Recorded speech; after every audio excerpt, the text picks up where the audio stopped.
What scares me the most is not being able to provide.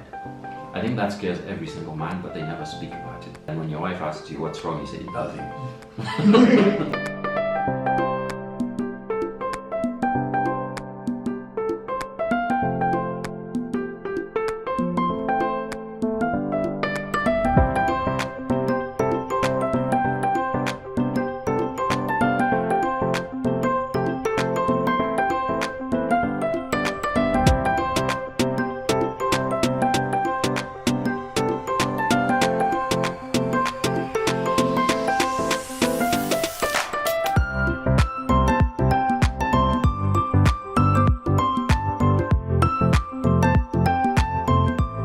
Hey everyone, welcome back to my channel. Look who I have.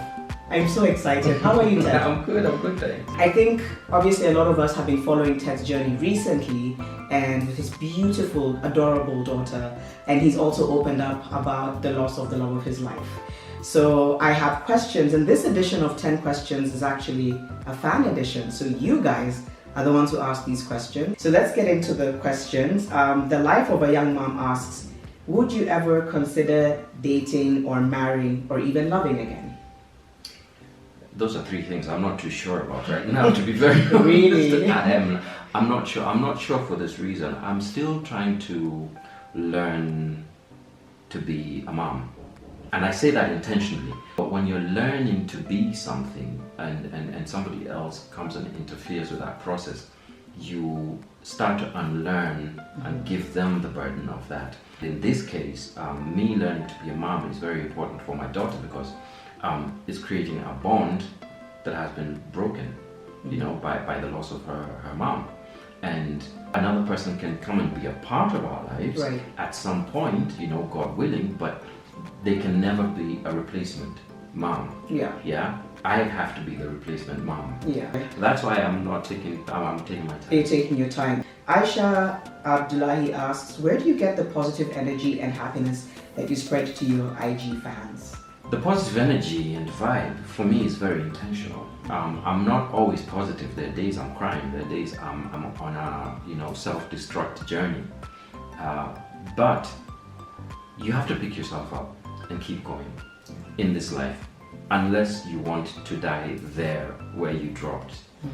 But where I really get it from is, I would say God, but I would also say Allah. For me, it has become a journey where I'm actually very open to the spiritual realm. And I know that if it wasn't for God, I wouldn't be able to do what I'm doing right now. Yeah, that's a very powerful answer. And speaking of, Patience Kim asks, why the name Gummy Bear? Gummy Bear, one day I was really going through a rough time. It must have been a week or two after we laid her mom to rest. And I kept on playing back stuff and asking why, you know, and she has a habit of waking up between 7 and 7:30. And she woke up at 7:30 just smiling and laughing. And I remembered, you know, with her mom and I, we had intentionally said every time she wakes up, she should see us, not on the telephone, but she should see our faces smiling. So she was reciprocating what she had learned within 3 months. And she was just laughing and smiling with total gums out and stuff. And I thought, wow. Yeah. That moment will never come again. That's true. You know, she grew teeth and she changed, and people said, now you should change her name. And I'm like, well, it's stuck. She's still a bear. Yeah. The same person asks, when are you planning to introduce her to your other children? I have already introduced her to my other children. They spend time together. Oh, that's amazing. Because my other kids live with their mom. In fact, now Sean's around. Okay. And yeah. Spending time together. Yeah. All right. Maureen Wamboy asks, please ask Ted whether he was always this grounded in prayer and the Lord, or did tragedy bring him closer to God? My life has been a journey. I started my music career as a gospel musician in the church, performing and also producing in the church. And I left with an intention to go and change the world. And partly, I managed to partly do so, but also the world can consume you very easily. Absolutely. The journey for me of change started in 2008. It was another tragedy that hit me really, really hard, and I found myself in the streets of London, literally homeless. And at that point, that's when my life started shifting. It's been a process, and I'm sure it's still a journey. It's better to leave your life and your life's journey to God. Kezia Gisheru asks, did counseling play a role in getting you through a tough season? If yes, would you recommend counseling to men in general?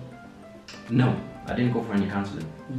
I refused to go for counseling. I refused to go for counseling because I felt that the most broken thing was my relationship with God.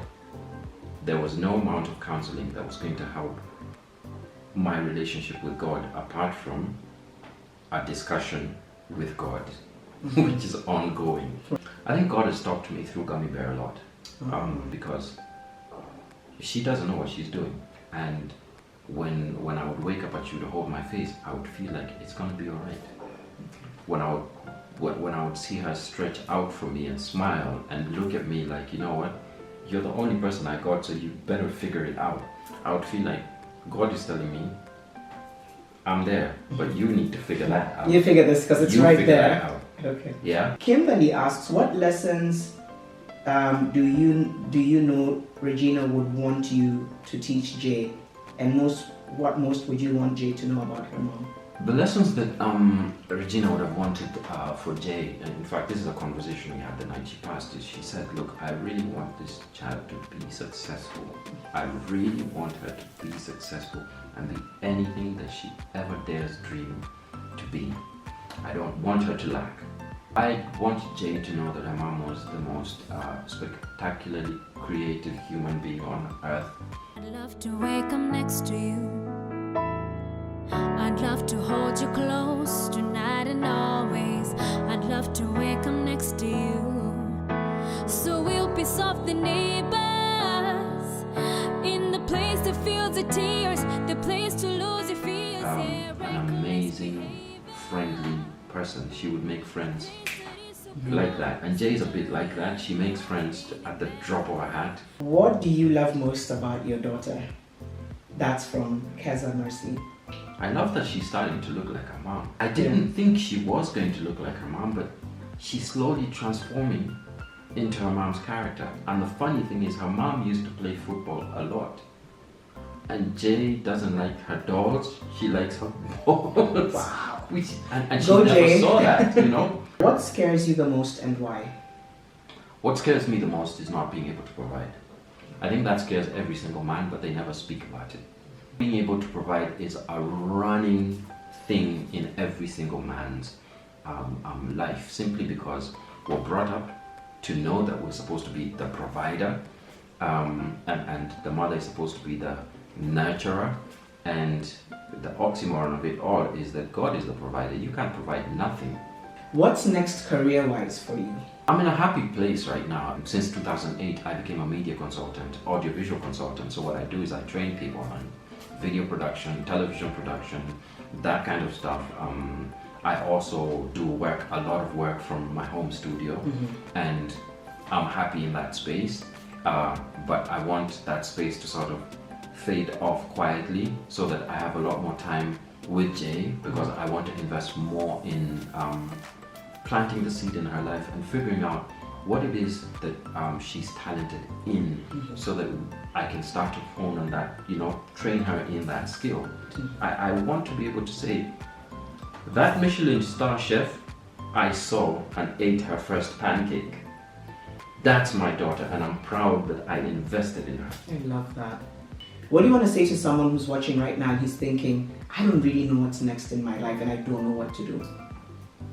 I don't think you'll ever know what's next in your life as a man, as a young man. You can try and plan for it, but you need to listen to that inner voice. What is your passion? What drives you the most?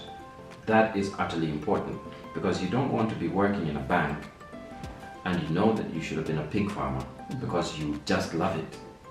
And every single day you're so depressed because you're seeing people coming to that bank as farmers, banking millions, being pig farmers, and you're thinking, that could have been me. You'll lose your mind. But you don't want to be a pig farmer because being a banker is cool. You get to wear the nice ties and go to Java and sit down with the girls and stuff. It doesn't matter, man. It doesn't matter. Just be you. Be the you that God intended for you. Don't be the you that you think the world wants to see, because really the world doesn't know what it wants to see from you. And the world will be a much better place if you impact it with the gift that God gave you.